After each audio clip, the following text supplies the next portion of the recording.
ऐसी अवस्था जब दिमाग में सटीकता से एक ही चीज होती है, कोई द्वंद्व नहीं होता, ऐसी स्टेज का नाम है एक विचारवाद।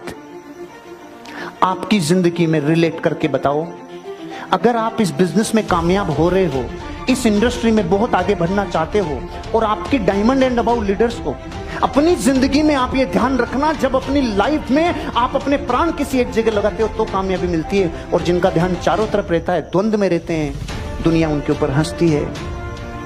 एक प्रेमिका थी, अपने प्रेमी से मिलने के लिए बेसुध दौड़ी जा रही थी, कोई होश नहीं था। रास्ते में एक मुसलमान भाई साहब अपना पवित्र वस्त्र मुसल्ला बिछा के नमाज अदा कर रहे थे। उस औरत को होश नहीं रहा, उसने उस पवित्र वस्त्र के ऊपर पांव रख दिया और आगे चली गई। उसकी तपस्या भंग हो गई। जब वो वापस आ रही थी तो उस व्यक्ति ने बोला, मूर्ख औरत, तुझे ये होश नहीं है कि मैं खुदा की फितरत में लीन हूं? तुझे ये होश नहीं है कि तू मेरे पवित्र वस्त्र के ऊपर पांव रख के जा रही है? तुझे ये होश नहीं है?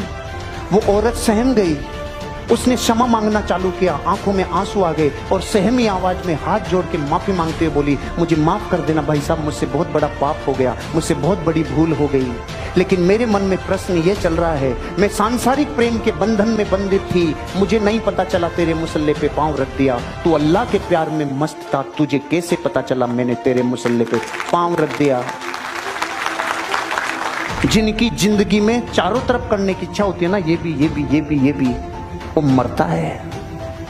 थोड़ा गोकुल कृपा से भी ले लूं, थोड़ा उधर से भी कर लूं, थोड़ा वो भी कर लूं, थोड़ा ये भी कर लूं, थोड़ा इधर से नहीं तो उधर से कर लूं, सीजन नहीं चल रहा तो ये कर लूं, फोटो स्टेट की लगा लेता हूं, लोक मित्र खोल लेता हूं, ये कर लेता हूं, गलत पार्ट टाइम में ये कर लेता हूं। तू मरेगा, क्योंकि ये हैंड पंप है, इसको अगर रेस्ट दे दिया ना तो फिर वापस जीरो से पानी लाना पड़ेगा। ये हैंड पंप है, इसको लगातार दबा, परिस्थिति कैसी भी हो लगातार दबा, पूरे प्राणों से दबा, नहीं हालत खराब होगी।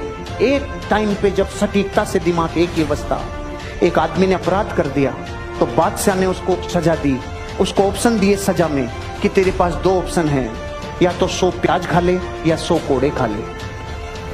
आपको और हमें भी चुनना पड़े तो आपको और हमें सबको पता है पहले क्या चुनेंगे।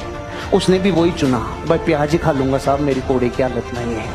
प्याज चालू किया, 1 2 3 4 10 12, आंखों में से नाकों में से पसीना चालू हो गया। प्याज नहीं, कोड़े खा लूंगा मैं, प्याज नहीं खाऊंगा। 1 2 3 4 बस, कोड़े नहीं प्याज। उसने वापस चालू किए प्याज, 5 10 15 20, सब धुआं निकलने लग गई। प्याज नहीं, कोड़े खा लूंगा, कोड़े। 100 प्याज भी खा गया, 100 कोड़े भी खा गया। मैं आपसे कहता हूं, ऑप्शन कितना था? कोई एक खा ले रे। जो कईयों के चक्कर में रहते हैं वो किसी के ही नहीं होते।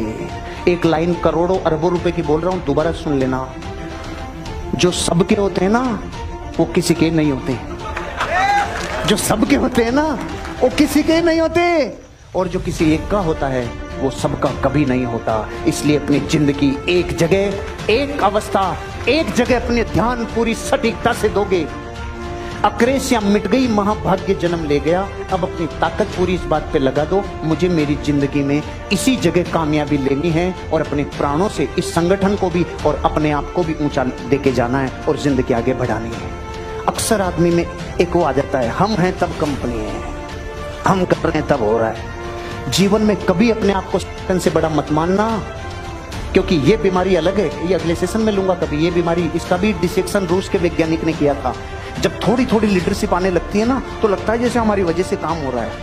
तो एक बार रूस का वैज्ञानिक था पाउलाव, उसने एक छिपकली के ऊपर अध्ययन किया कि जब ये छिपकली छत के ऊपर यूं लटकती है ना तब ये क्या सोचती है, छत पे यूं लटकती है तो क्या सोचती है। तो उसने मस्तिष्क को खोला तो गजब का रिजल्ट आया। छिपकली ये सोचती है मैं हटी और छत पड़ी। पीछे पकड़ में नहीं आया, आ गया ना।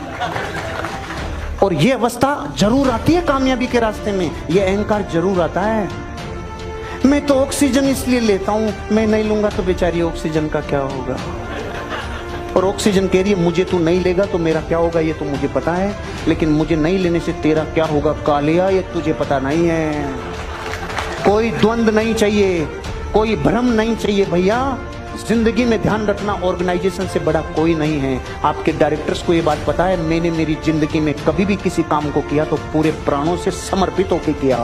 मैंने जिंदगी में ऑर्गेनाइजेशन को पहले नंबर पे रखा। आज भी आप चाहे किसी भी को भी देख लो, सामाजिक संगठनों के जो अधिकारी होंगे वो कहेंगे संगठन मेरे लिए पहला है। आज पॉलिटिकल लीडर्स बोलते हैं देश मेरे लिए पहले, दल मेरे लिए है और व्यक्ति मेरे लिए बाद में है। इसलिए मैं आपको कह रहा हूँ, अब बहुत आगे जाना है तो खुद को कभी ऊपर नहीं रखना। मेरी कंपनी, मेरी ऑर्गेनाइजेशन पहले, उसके बाद मैं हूँ। वो मुझसे जानी जाती है, ये बात ऑटोमेटिक मेरी मेहनत पे डिपेंड कर रही है। लेकिन मैं जिंदगी लगाऊंगा अपनी ऑर्गेनाइजेशन के लिए, कोई द्वंद नहीं, अपने प्रोफेशन से कोई दगा नहीं, अपने आप से कोई छल नहीं। यह है एक विचार।